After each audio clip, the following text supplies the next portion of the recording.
इधर लोकसभा के रण में चौथे चरण के लिए चुनाव प्रचार थम चुका है। इस चरण में कल यानी कि 13 मई को 10 राज्यों की 96 सीटों पर वोट डाले जाएंगे। चौथे दौर में 5 केंद्रीय मंत्री, एक पूर्व मुख्यमंत्री समेत 1717 प्रत्याशियों की किस्मत दांव पर है। वहीं मध्य प्रदेश की बात करें तो चौथे चरण में यहां 8 लोकसभा सीटों पर मतदान होगा। इनमें देवास, उज्जैन, मंदसौर, रतलाम, धार, इंदौर, खरगोन और खंडवा लोकसभा सीट शामिल है। इन 8 सीटों पर 74 प्रत्याशी किस्मत आजमा रहे हैं। लोकसभा चुनाव कराने के लिए मतदान दल पोलिंग बूथ के लिए रवाना हो रहे हैं। आज शाम तक सभी अधिकारी, कर्मचारी और सुरक्षा बल अपने अपने बूथों पर पहुंचकर अपनी जिम्मेदारी संभालेंगे। कल वोट डाले जाएंगे मध्य प्रदेश की 8 सीटों पर।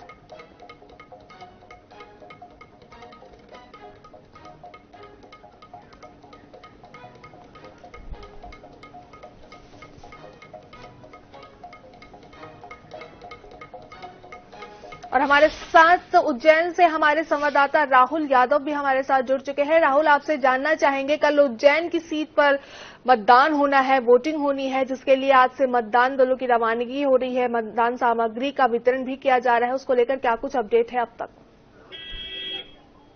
देखिए, कल उज्जैन आलोट लोकसभा संसदीय सीट पर जो है यहाँ पर वोटिंग होना है।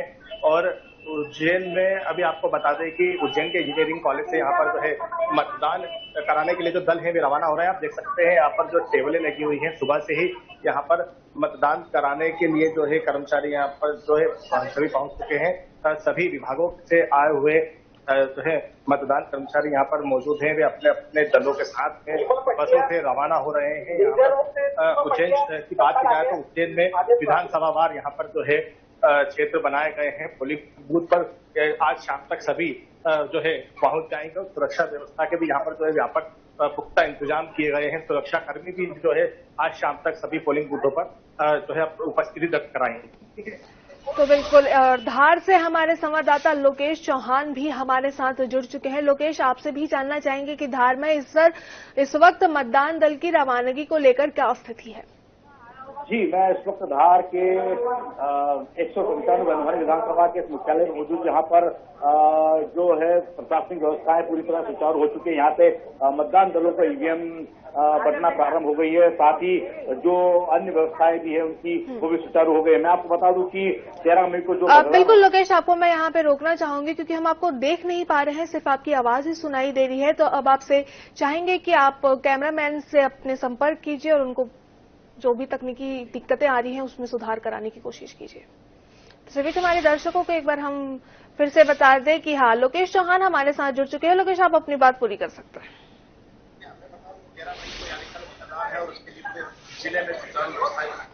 धार पॉलिटेक्निक कॉलेज से मतदान दलों को ईवीएम लेकर रवाना कर दिया गया। साथ ही धार जिला निर्वाचन अधिकारी कलेक्टर प्रियंक मिश्रा ने सभी मतदाताओं से अपील भी की है कि अधिक से अधिक मतदान करें। इस वक्त मैं जहां मौजूद हूं वो धार जिले के 197 नंदवानी विधानसभा का ये निर्वाचन क्षेत्र है, जहां पर सहायक रिटर्निंग ऑफिसर हमारे साथ बैठे हुए हैं। साथ ही नंदवानी के तहसीलदार वहां पर मौजूद है।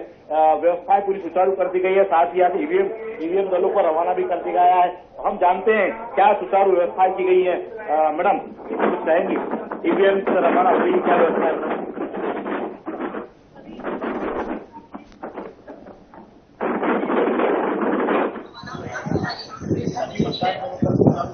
जी, सारी सुचारू व्यवस्था है। हमारा भी कि मतदान दिवस में आज सभी मतदान हमारे बीच में सहायक निर्वाचन अधिकारी प्रजापति जी, जिन्होंने अधिक से अधिक मतदान की अपील की है। साथ ही मैं आपको बता दूं कि धार लोकसभा क्षेत्र क्रमांक 25 है। यहाँ पर लगभग 19.5 लाख मतदाता हैं और 8 विधानसभा आती है। 8 विधानसभाओं की बात करें तो लगभग 19.5 लाख मतदाता इसका उपयोग करेंगे और करीबन 2180 मतदान केंद्र यहाँ पर पूरे जिले बनाए गए हैं। साथ ही 111 आदर्श मतदान केंद्र बनाए गए। मैं आपको बता दूं कि कई पिंक मतदान केंद्र बनाए गए। कई जगह पर महिलाओं की ड्यूटी भी लगाई। मैडम, एक चीज और जानना चाहता हूँ, कई मतदान केंद्र बनाए गए हैं मैडम, यहाँ पर महिलाओं की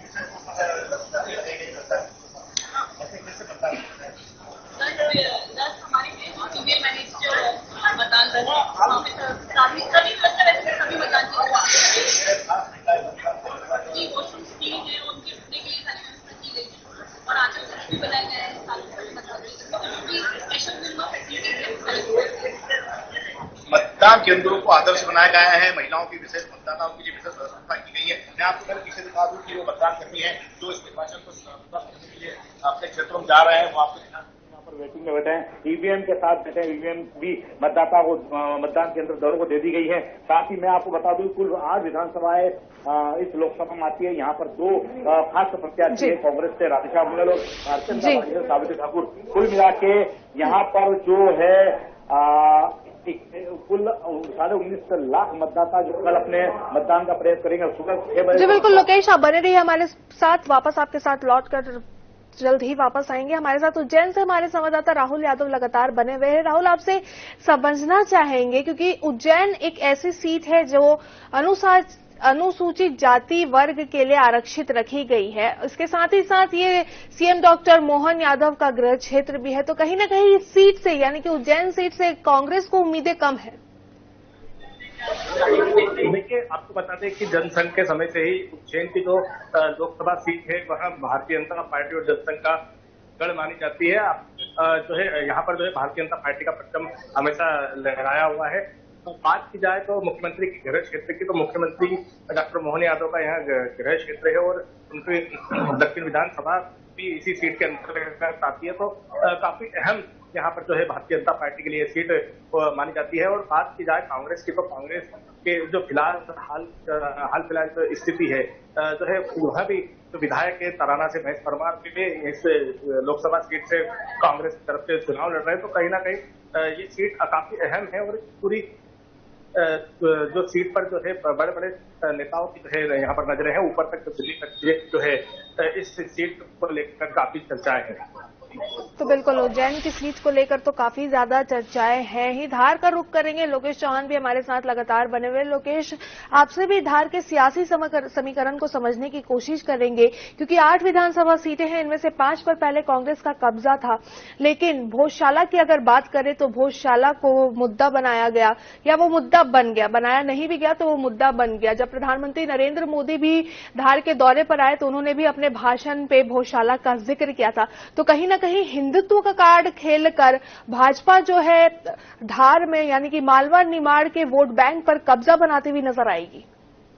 जी हाँ, आपसे बड़ा प्रश्न किया है क्योंकि धार में जो भोजशाला का मामला है वो बहुत सीरियस मैटर है। मतलब उसे हम कहेंगे कि संवेदनशील चीज है क्योंकि अभी फिलहाल वर्तमान में हम बता दूं कि हाईकोर्ट के आदेश के बाद यहाँ पर एएसआई का सर्वे चल रहा है और इस सर्वे में अभी जारी है। लेकिन इसी बीच में जो चुनावी समर रहा है उस चुनावी समर में जो हम आपको बता दें कि देश के प्रधानमंत्री नरेंद्र मोदी जी 7 मई को जो उन्होंने विशाल आमसभा की थी उसमें भी उन्होंने भ्रष्टाचार का जिक्र किया था। वहीं कल यानी कि कल देर शाम शनिवार को प्रदेश के अध्यक्ष बी डी शर्मा पहुंचे तो उन्होंने कहा था कि भोजशाला में मां वाग्देवी के प्रति विराजित होगी। तो कहीं न कहीं भोजशाला का मुद्दा हिंदुत्व कार्ड है भाजपा का और यह विगत कई वर्षों से चला रहा है। तब मैं इस सीट का समीकरण आपको बता दूं कि 16 को इस सीट पर पहले कांग्रेस विराजित हुआ करती थी, यानी कई बार यहाँ से कांग्रेस जीती है, लेकिन उसके बाद में 2014 का परिदृश्य देखे तो उसके बाद से सतत यहाँ पर भाजपा विजयी हो रही है। तो कहीं न कहीं जो हिंदुत्व कार्ड है, जो भारतीय जनता पार्टी की नीति है, उससे मतदाता प्रभावित हो रहे हैं और उसका लाभ भारतीय जनता पार्टी को मिल रहा है। लेकिन भोजशाला जो है वो कहीं न कहीं इस बार भी मतदाताओं के जहन में है और उसका फायदा भाजपा को मिल सकता है। इसीलिए प्रधानमंत्री ने भी अपने मंच से भोजशाला का जिक्र किया था। तो मैं आपको और बता दूं समीकरण की 8 विधानसभा सीटों में वर्तमान अगर हम गणित समीकरण देखें तो 5 पर कांग्रेस का कब्जा है और 3 पर भारतीय जनता पार्टी का। तो ऐसे में अब कल ही पता चलेगा कि मतदान का प्रतिशत कितना रहता है, क्योंकि मतदान के ऊपर भी डिपेंड करेगा। कई ऐसे क्षेत्र हैं जहां पर कांग्रेस का गढ़ माना जाता है, जैसे गंधवानी मान ले या कुक्षी मान ले। लेकिन इसके अलावा धार की ब्रह्मपुर की बात करें, बदनावर की बात करें, मनावर की बात करें तो यहाँ भाजपा को ज्यादा फायदा मिला है। जी तो बिल्कुल, तो कल मध्य प्रदेश की 8 सीटों पर प्रत्याशियों की किस्मत का फैसला ईवीएम में कैद हो जाएगा। 4 जून को ही समझ में आएगा, नतीजे सामने आ पाएंगे कि आखिर किस सीट पर किसका कब्जा है। आप दोनों का बहुत बहुत शुक्रिया तमाम जानकारी के लिए।